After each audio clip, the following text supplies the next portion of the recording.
Have you ever wondered why, despite the countless sanctions imposed on Russia by the US and Europe, the Russian economy hasn't collapsed? Allow me to shed some light on the matter. It's said that in the world of diplomacy and international politics, actions often speak louder than words. While the US and Europe were busy sanctioning Russia, branding its actions as unacceptable, it's important to ask, was their strategy effective? Were these sanctions aimed at isolating Russia, achieving their intended purpose, or were they merely creating a power vacuum, a space for another major player to step in? It's fascinating, if not ironic, how a region that so proudly boasts of championing free trade, globalization, and the open exchange of ideas chooses to limit its dealings with one of the world's major players. We see the Western automobile industry, once fervent supporters of globalization, leaving Russia in droves. The once unbreakable chains of technological exchange, especially in semiconductors and advanced machinery, have been intentionally severed by the US and Europe.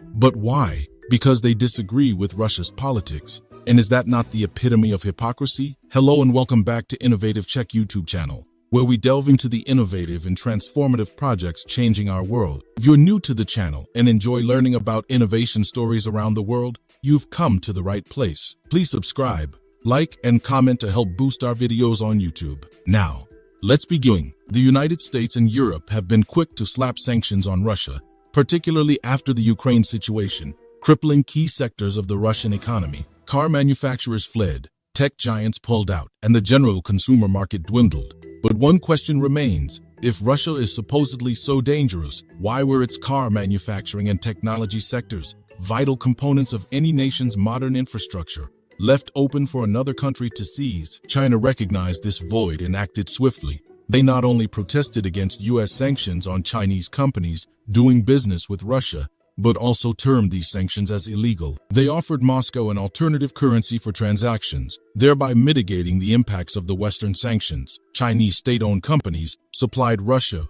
with vital navigation equipment, technology, and other goods that helped strengthen their defense capabilities. As Europe and the US turned their backs on Russia's car industry, predicting its inevitable demise, Moscow proved them wrong by relaunching the iconic Soviet-era car, the Moskvich. Who was behind this resurgence? Chinese automakers. By 2022, Chinese car brands held 16.5% of sales of new passenger cars in Russia.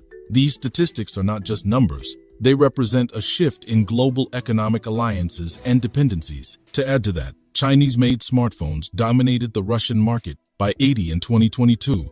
Huawei climbed its way up to become Russia's second-largest seller of notebook computers. So, while Apple and other Western tech giants pulled out, China seized the opportunity. But why did this happen? Why did China, a global superpower, decide to support Russia amidst the sanctions? The answer lies in mutual benefit. China found in Russia a lucrative market for its products, while Russia found a reliable partner in China to keep its economy afloat. Ladies and gentlemen, this is not an ode to China's strategic brilliance, but a critique of the West's myopic vision. Instead of crippling Russia, they inadvertently pushed it closer to another superpower, forming a formidable economic partnership that could challenge the West's hegemony. But let's focus on a bigger picture here. China's decision to aid Russia in these trying times is not just a business strategy.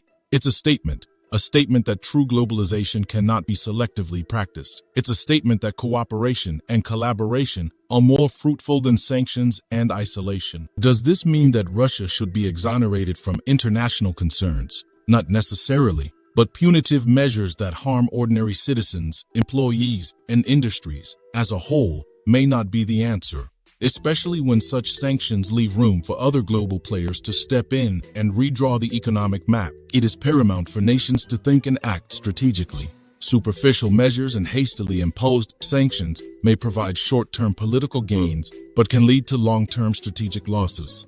The US and Europe should reconsider their approach, for in this era of global interconnectedness, isolationist policies can backfire, creating allies out of potential adversaries. If you are enjoying this video so far, please don't forget to subscribe, share the video, and comment. Why are we here today? What could be the driving force that has drawn the world's attention to the economic dance between China and Russia? The very dance that is taking place on the international stage, a theater where the US and Europe seem to be mere spectators instead of active participants. This question will thread our conversation today. We've been bombarded with news about the sanctions the US and Europe have imposed on Russia. But have we paused to question the bigger picture? Why would the West sanction a nation like Russia and then wonder when another economic giant steps in to fill the void? Car manufacturers, phones, technology. Much of what the West values has been rapidly moving to Russia, with Chinese partnerships at the forefront of this transition. You may ask, if Russia is deemed unfit for Western trade and business, why then is it deemed fit for tech transfers and automobile manufacturing? This brings us to a core criticism. Is the West's diplomatic strategy really about ethics, or just a faceted play in the global economic game? Amidst this, China's role is noteworthy. Rather than standing back, they have stepped up, recognizing the potential to foster healthy trade relationships. China's approach to Russia amidst Western sanctions speaks volumes of its broader vision for the future, a vision that sees opportunity where others see impediments. China has not just done business with Russia, it has supported its industries, becoming a linchpin in Russia's effort to stand resilient against Western sanctions. As Western car manufacturers pulled away, Chinese auto brands like Chery Automobile, Great Wall Motor, and Geely Automobile raced ahead, capturing an impressive share of Russia's auto market. In the realm of technology, giants like Xiaomi and Huawei are now the face of Russian consumer electronics. And then there's the resurrection of the Moskvich, a quintessential Soviet-era car. The re-emergence of this brand stands as a testimony to Russia's tenacity and China's support. But let's not paint this in simple black and white. While China supports Russia's industries, it doesn't throw caution to the wind. Beijing has been calculated, avoiding steps that could expose it to undue risk.